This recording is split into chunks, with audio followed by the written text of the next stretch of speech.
Welcome to WDW Escape, brought to you by WDW Magazine. This week our month of extreme Disney continues with a magical moment from our archives. Fly the greatest hunk of junk in the galaxy, written by Brian McCumsey for issue 80, May 2020. Do you ever feel small when you stare at the stars? In 1977, the vastness of space was given life. Luke, Han, Leia, and Chewie were introduced into our lives.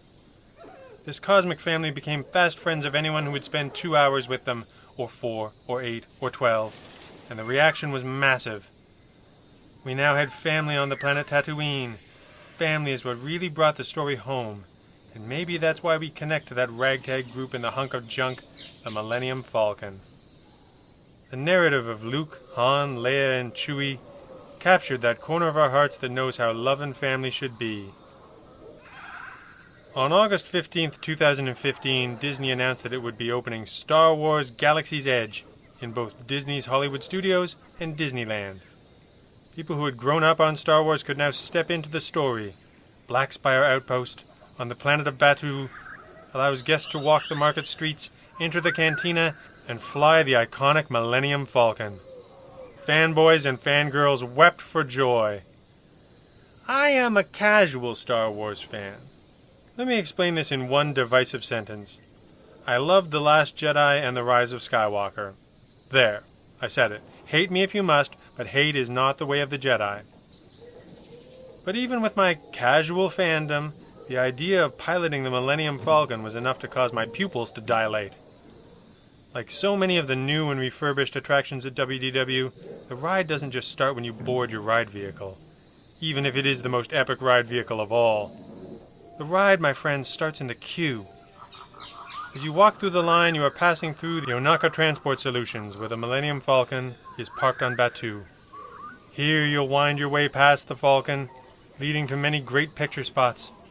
You'll see enough dripping oil and rusted spots to swear it's the real Millennium Falcon. Once inside, you'll hear the sounds of a mechanic's garage and traverse the ramps and walkways.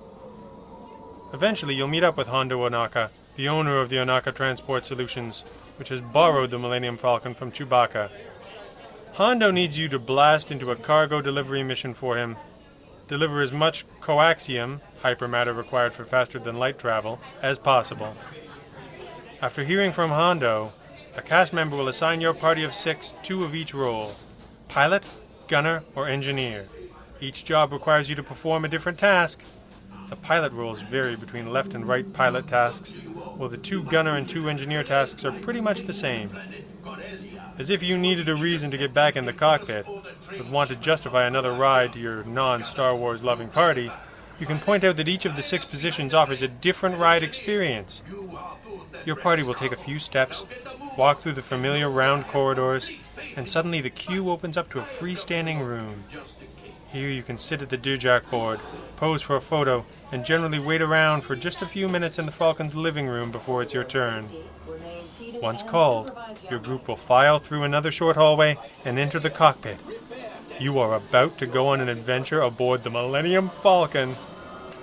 Depending on your position assignment, your experience on the ride will vary. If you've ridden Star Tours as the adventure continues, you know what a simulator experience is like. But unlike Star Tours, you are in control. If you're a pilot, head to one of the seats at the front of the cockpit. Are you the right pilot or the left pilot? The right pilot controls the up-down movements of the Falcon, while the left pilot controls the right-left movements. The left pilot also gets to control the brakes, while the right pilot gets to control the light speed. You know you want that job. As a pilot, you have to fight the urge to react to everything you see. Stay calm and make slow, well-timed movements. If you're in the middle 2 seats, congratulations, you're the gunners. You're responsible for keeping the old birds safe and sound during the journey and shooting down the train cars that have the coaxium. At the beginning of your mission, you can choose if you want aiming to be automatic or manual. Choose wisely, since your accuracy will count in your final score. Toward the end of the mission, Hondo will order you to fire the missiles. Talk about tense. The fate of the mission is in your hands. If you find yourself in the last row, you're an engineer. Your job is to fix all of the damage done to the ship before you crash. This mostly consists of pushing flashing buttons at key moments, though you do get to fire the harpoon. This may not sound as exciting as the other roles, but you actually have a full view of the cockpit. With a slightly less intensive job, you may get to enjoy the spectacle a bit more. You will work together to soar, dodge, dive, and blast your way through the universe, while delivering the coaxium to Hondo. All the while, the First Order will try to stop you by any means necessary. Cue the dramatic music. If you want to experience the Millennium Falcon but are running a bit short on time, you can enter the single rider line and join another crew. You'll miss the walk around the ship, the hangar area of Onaka Transport Solutions, the Hondo animatronic, and many picture opportunities, but you can save significant amounts of time. Choose wisely.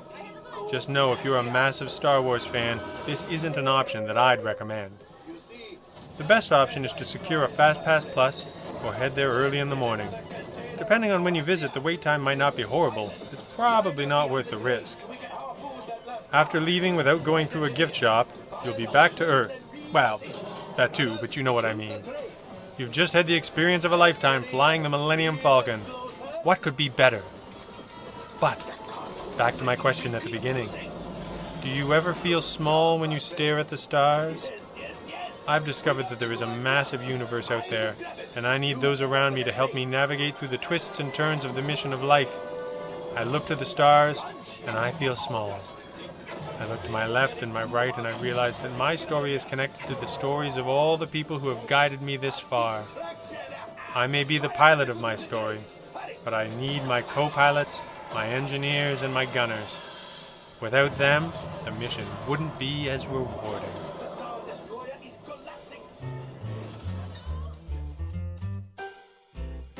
You have been listening to WDW Escape, brought to you by WDW Magazine. When you need more Walt Disney World in your life, WDW Magazine has you covered. Beautiful photography, entertaining articles, and stunning keepsake issues you will enjoy time and time again. Subscribe to WDW Magazine and escape with us every day.